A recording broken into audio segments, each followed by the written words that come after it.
بسم الله الرحمن الرحيم. قل أوحي إلي أنه استمع نفر من الجن فقالوا إنا سمعنا قرآنا عجبا يهدي إلى الرشد فآمنا به ولن نشرك بربنا أحدا وأنه تعالى جد ربنا ما اتخذ صاحبة ولا ولدا وأنه كان يقول سفيهنا على الله شططا وأنا ظننا أن لن تقول الإنس والجن على الله كذبا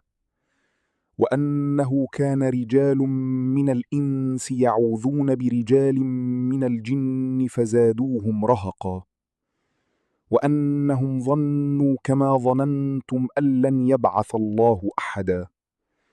وأنا لمسنا السماء فوجدناها ملئت حرسا شديدا وشهبا وأنا كنا نقعد منها مقاعد للسمع فمن يستمع الآن يجد له شهابا رصدا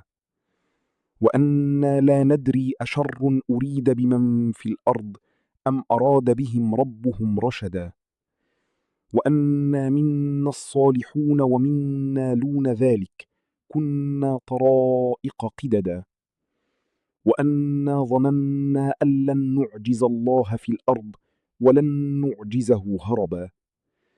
وأنا لما سمعنا الهدى آمنا به فمن يؤمن بربه فلا يخاف بخسا ولا رهقا